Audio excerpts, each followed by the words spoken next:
Hi welcome to my mini vlog. ಇದು Monday ಮತ್ತು Tuesday vlog ಆಗಿರುತ್ತೆ. ಇನ್ನು ಮಂಡೇ ನಮ್ಮ ಏರಿಯಾದು ಹಬ್ಬ ಇತ್ತು ಅಂತ ಅಂದ್ಬಿಟ್ಟು ಸ್ವಲ್ಪ ವಾರ ಎಲ್ಲ ಮಾಡಿಕೊಂಡು ಬೇಗ ಬೇಗ ಕೆಲಸ ಮುಗಿಸಿದ್ವಿ.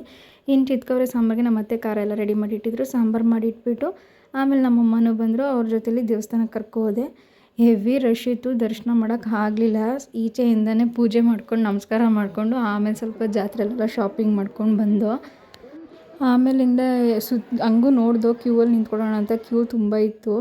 ಅದರಿಂದ ಈಚೆನೇ ಪೂಜೆ ಮಾಡಿಕೊಂಡು ಆಮೇಲಿಂದ ನನ್ನ ಮಗ ನಡ್ ಬೀಳಿಸ್ಬಿಟ್ಟು ಅಲ್ಲಿಂದನೇ ಚಿರುಮುರಿ ತಿಂದ್ಕೊಂಡು ಅವ್ನು ಫುಲ್ ಜಾತ್ರೆ ವೈಬ್ಸಲ್ಲಿ ಆ ಕನ್ನಡಕ ಅದು ಇದು ತೆಗೆಸ್ಕೊಂಡ. ಆಮೇಲೆ ಐಸ್ ಕ್ರೀಮ್ ಎಲ್ಲ ತಿನ್ಕೊಂಡು ಶಾಪಿಂಗ್ ಮಾಡ್ಕೊಂಡು ಮನೆ ಹತ್ರ ಬಂದರೆ ಇವನ ಫೋನಲ್ಲಿ ಸಾಂಗ್ ಹಾಕ್ಕೊಂಡು ಡ್ಯಾನ್ಸ್ ಆಡ್ತೀನಿ ಅಂತ ಆಡ್ತಾಯಿದ್ದ. ಆಮೇಲೆ ನಮ್ಮ ಅಮ್ಮನೂ ಕೂಡ ಟೈಮ್ ಆಯಿತು ಅಂತ ಹೊರಟ್ರು. ಅವ್ರಿಗೊಂದು ಬಾಯ್ ಹೇಳಿ ಕಳಿಸ್ಕೊಟ್ಟೆ.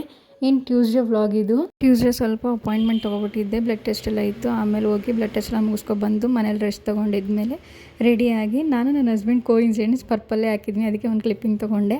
ಆಮೇಲಿಂದ ಚೈತ್ರಂದು ಮೆಹಂದಿ ಫಂಕ್ಷನ್ಗೆ ಹೋಗಬೇಕಾಗಿತ್ತು. ಪ್ರಜಿತನೂ ಕೂಡ ಪಿಕ್ ಮಾಡಿಕೊಂಡು ಚೈತ್ರನ ಮನೆ ಹತ್ರ ಹೋದೋ. ಆಮೇಲೆ ಬ್ರೈಟ್ಗೆ ಹಾಕೋಕ್ಕೆ ಅಂತ ಅಂದ್ಬಿಟ್ಟು ಇಬ್ಬರನ್ನ ಅಪಾಯಿಂಟ್ ಮಾಡ್ಕೊಂಡಿದ್ಲು. ಇನ್ನು ಮಿಕ್ಕಿದವ್ರ ಮನೇಲಿ ಜಾಯಿಂಟ್ ಫ್ಯಾಮಿಲಿ ಆಗಿರೋದ್ರಿಂದ ತುಂಬ ಜನ ಇದ್ದರು. ಅವ್ರಿಗೆಲ್ಲ ಹಾಕೋಕ್ಕೆ ಅಂತ ನನ್ನ ಕೇಳಿದರು. ಅದಕ್ಕೆ ನಾನು ಕೂಡ ಫಿಕ್ಸ್ ಆಗಿದ್ದೆ.